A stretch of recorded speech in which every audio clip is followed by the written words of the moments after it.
बिस्मिल्लाहिर्रहमानिर्रहीम। अस्सलाम वालेकुम नाजरीन, welcome to my YouTube channel. नाजरीन, अगर मेरे यूट्यूब चैनल के ऊपर नए हैं तो इसको सब्सक्राइब करें और बेल आइकन को जरूर दबाएं ताकि हर आने वाली न्यू अपडेट जो है वो बर वक्त पहुंच सके। नाज़रीन, बात करेंगे इसराइल और फलस्तीन के कॉन्फ्लिक्ट को लेके। जिस तरह आपने देखा होगा कि रिसेंटली एक इसराइल का बहुत ही खौफनाक प्लान जो है वो फलस्तीन के हवाले से सामने आया है। जिस तरह आपने देखा होगा कि इसराइल ने एक सिस्टमैटिक मर्डर के जरिए एक मुनज़्ज़म साजिश के तहत जो है तकरीबन 50,000 से ज्यादा जो है पहले तो उसने ख्वातीन और बच्चों को शहीद किया, जिनमें से अक्सर तादाद जो है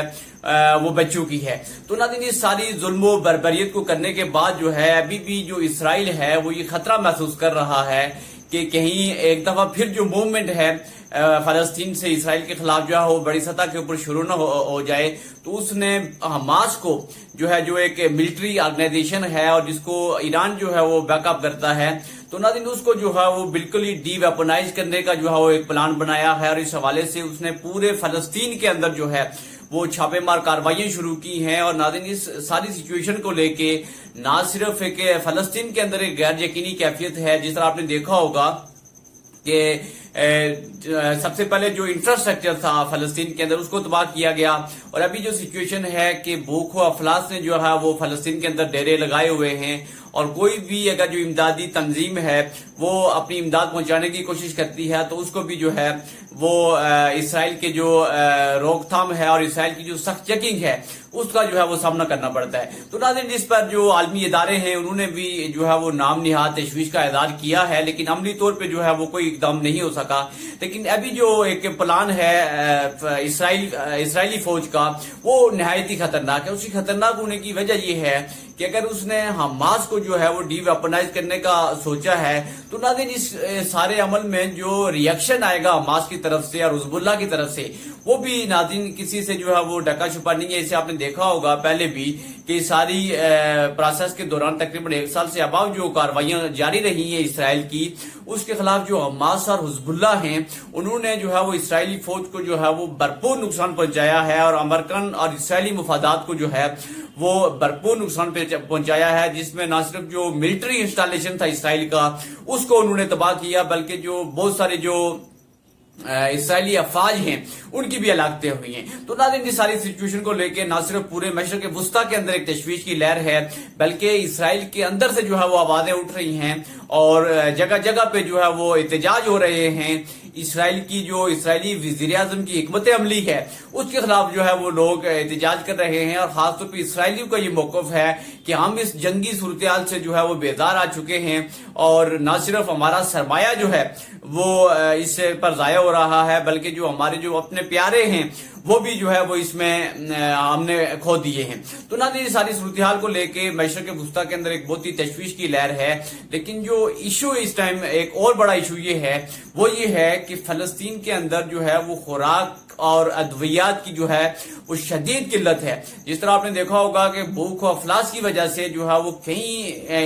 फलस्तीनी शहरियों की अब तक हलाकतें हो चुकी हैं और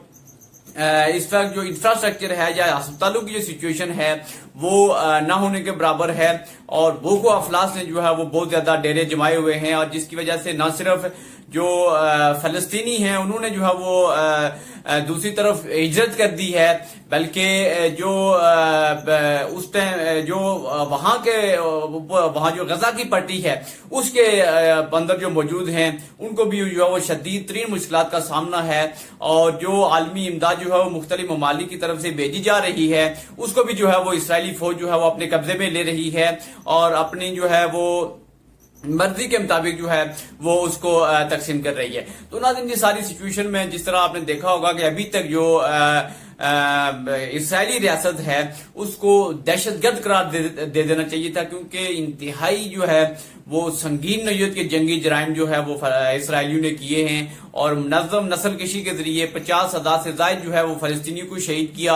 और इंफ्रास्ट्रक्चर को तबाह किया। और न सिर्फ ये एक बैनुल-अक़वामी कानून की खिलाफ वर्जी है, बल्कि जो यूनाइटेड नेशन की डायरेक्शन थी उनको भी जो है वो उन्होंने पांव तले रूंधा है। और सारी सिचुएशन से ये बात सामने आती है कि ये जो इंटरनेशनल लॉ है या जो बैनुल-अक़वामी कानून है ये सिर्फ जो है वो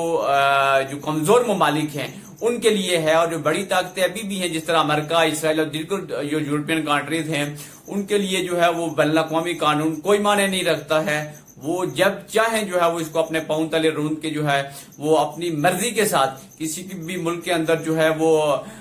جا سکتی ہیں، کسی بھی ملک کے جو شہری کو جو ہے وہ ہلاک کر سکتی ہیں، کسی ملک کے اندر رجیم چینج کروا سکتی ہیں۔ یہ صرف جو ہے اس قانون کا اطلاق جو ہے وہ کمزور اور غریب ممالک کے اوپر ہے۔ تو ناظرین، ابھی بھی وقت ہے کہ جو عالمی برادری ہے اس کو اس ساری سنگینی صورتحال کا جو ہے وہ نوٹس لینا چاہیے،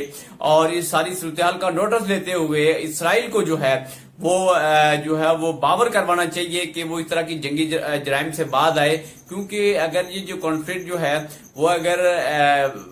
تھوڑا اس سے آگے نکل گیا، تھوڑا اگر مشرق وسطی کے اندر مزید جو ہے وہ کاروائیاں تیز ہو گئی، تو خدا نہ خواستہ یہ پورے خطے کو جو ہے وہ اپنی جنگ کی لپیٹ میں لے لے گا۔ اور اسرائیل کو جس طرح خوف ہے حماس اور حزب اللہ سے، اور ان کو وہ جو ڈی ویپنائز کرنے کا اس نے پلان بنایا ہوا ہے، وہ ایک انتہائی خطرناک پلان ہے، کیونکہ اس سے نہ صرف جو ہے وہ مزاحمت ہوگی حماس کی طرف سے، بلکہ جو ہے وہ امن و امان کی سچویشن بھی جو ہے وہ مزید ابتر ہو جائے گی۔ تو ناظرین، اس خفیہ پلان جو کہ حماس کو ڈی ویپنائز کرنے کا ہے، اس حوالے سے آپ اپنی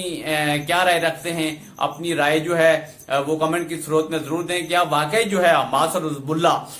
اسرائیل کی ان کارروائیوں کی وجہ سے ختم ہو جائیں گی، یا پھر امن و امان کی جو صورتحال ہے وہ مزید ابتر ہو جائے گی؟ اپنی رائے کا اظہار جو ہے وہ کمنٹ کی صورت میں ضرور کریں۔ آپ کی رائے جو ہے وہ میرے لیے بہت ہی قابل احترام ہے۔ اپنا بہت سارا خیال رکھیے گا۔ اللہ حافظ۔